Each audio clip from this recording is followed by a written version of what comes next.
Cheating is entirely valid in art. What I mean by that is that you don't have to feel bad using other resources to help get you to a better looking final result quicker. All that matters is the final result, and especially if you're a student trying to iterate through portfolio pieces, I'd encourage you to use all the help you can get. Absolutely do not have to build everything in your shots from the ground up. In this video, we'll cover some of our favorite resources that help us create low effort, professional quality artwork. These websites allow us to cut out a lot of the grunt work that would otherwise take us far too long to put together. I'm going to start with some websites I love to use in my pre-planning and concept phase. ShotDeck is a really cool new website still in beta that allows you to browse movie stills for reference that you can filter by some really useful and arbitrary categories like color, time of day, composition, lighting, and even lens size. It's a great resource when you're not sure exactly what you want to make, but have a vague idea of the colors or mood you think could be cool. I'll often grab an image from here after browsing for a bit as an initial starting point for my work. Then I'll bring that image over to another pretty nuts website called Same Energy. This site lets you search anything you want and shows you a ton of other images with the same energy, meaning other images that have the same look and feel. From there, you can click on one of the images that you like, and it'll list a whole bunch of other images that are closer in look and feel to that one. You can even upload an image yourself, and it'll find other similar images. It's a great place to find a ton of reference for your project, and you can easily end up losing yourself through the endless click fest of clicking on an image and watching the algorithm find a ton of other similar images for you. Once we have an idea of the look and feel of our work, you'll likely want to find an HDRI image for some image-based lighting that matches the environment that you want to create. This is where HDRI Haven is really handy. This website offers many great high dynamic range images with a ton of different environment options that should cover most of your lighting needs. As for our favorite 3D model websites, rather than building every building in a city ourselves, it's a hell of a lot easier for us to get an environment asset pack from Kitbash 3D as a great starting point for all of the buildings and even some of the props for our environment. The assets look great and are nondescript enough to easily pass as generic buildings in the background of any environment shot. You can browse through the curated asset packs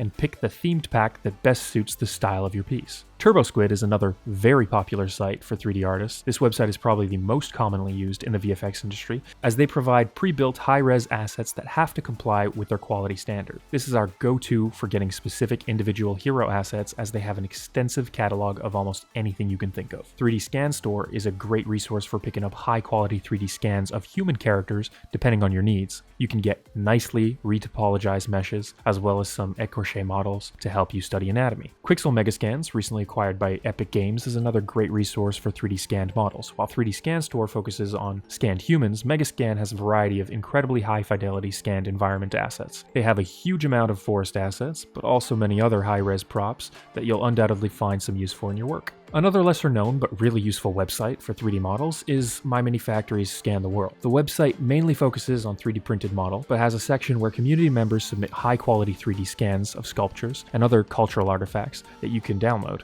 all entirely free. For instance, you can download Michelangelo's David and destroy and deface it all you want. Next, I'll cover some of our favorite texture resource websites. Texturescom, formerly Textures3D, is usually the first place I look for any generic environment or prop textures I need. They have a really wide variety of assets in their library, from 3D scanned models to entire PBR material maps to some great grunge maps or decals that can be really helpful while painting or building procedural materials. Polygon, a website owned and managed by the Blender Guru himself, is a fantastic resource for some high-resolution PBR material maps. There are a lot of great maps which are especially great for ArcViz type work, but can also be used for any realistic environment, really. What I particularly love about Polygon is their set of surface imperfection maps. Nothing sells the believability of a 3D asset like surface imperfections, and the maps on Polygon are some of the best that I've seen out there. Texturexyz is another fantastic resource for working on close-up character assets. Their library of photoreal skin maps are the highest quality you can find online. They have a variety of different maps for different skin types and ages that are a result of processed scans and cross-polarized images that result in the highest fidelity skin textures you'll find. They also have a few pretty great animal displacement maps, which can be incredibly useful when working on creature models. Finally, we'll finish this video off with a website we use to quickly give